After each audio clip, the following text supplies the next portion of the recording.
హల్లెలూయా. దేవునికి స్తోత్రం. దేవుడైన యేసుప్రభువారు ఈరోజు మనకు పరిశుద్ధ గ్రంథం నుంచి ఇస్తున్న వాగ్దానము తిమోతికి రాసిన మొదటి పత్రిక 2వ అధ్యాయం 8వ వచనం చదువుకుందాం. కావున ప్రతి స్థలమందును పురుషులు కోపమును సంశయమును లేని వారై పవిత్రమైన చేతులెత్తి ప్రార్థన చేయవలనని కోరుచున్నాను.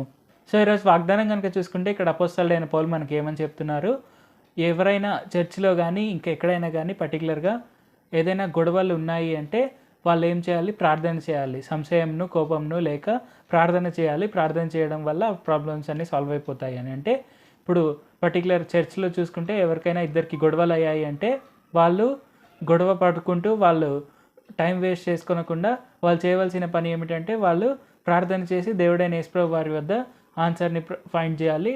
అలాగే దేవుడైన యేసుప్రభు వారు వారికి ఆ పీస్ అనేది దయచేస్తాడు. సో ఇప్పుడు మనం ఏం గుర్తుపెట్టుకోవాలంటే మన జీవితాల్లో మనము దేవుడైన యేసుప్రభు వారిచే ఎన్నుకొనబడిన చర్చ్ మెంబర్స్. అంటే మనమే చర్చ్గా దేవుడైన యేసుప్రభు వారు మనమే ఆయన మందిరంగా మనల్ని మార్చారు. సో దేవుడైన యేసుప్రభు వారు శిలువ పైన మరణించడం వల్ల మనము ఇప్పుడు ఆయన మందిరంగా మనం ఈ భూమి పైన జీవిస్తున్నాం. సో ఇప్పుడు మనం ఆయన మందిరం అయి ఉన్నప్పుడు మనం చేయవలసిన పని ఏమిటంటే మనకు ఏదైనా కోపం వచ్చినా కానీ అవన్నిటిని పోగొట్టుకోవడానికి మనం ప్రార్థన చేయాలి.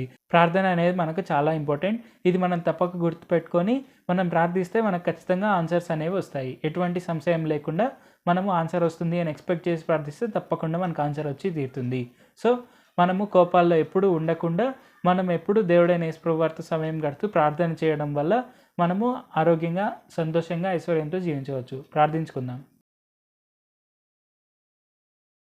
పరిశుద్ధ జీవాధిపతి జీవంగల దేవ యేసయ్య, ఈ విధంగా మీరు మాకు తెలియపరిచిన వాగ్దానాన్ని బట్టి మీకే వందనాలు తండ్రి.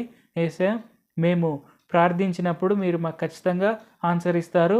అలాగే మా కోపం అనేది సాల్వ్ అయిపోతుంది, మాకు పీస్ వస్తుంది అని మీరు మాకు తెలియపరిచినందుకు వందనాలు తండ్రి. మీరు ఇచ్చే శాంతిని మేము పొందుకుని వారి వల్ల ఉండేందుకు సాయం చేయండి. మేము ఎప్పుడు కోపతాపాలకు లోనవ్వకుండా మేము ఎప్పుడు మీతోనే ఉండేలాగా ఆశీర్వదించండి. నజరేయుడైన యేసు నామములో ప్రార్థిస్తున్నాం తండ్రి. ఆమేన్. Thank you Jesus.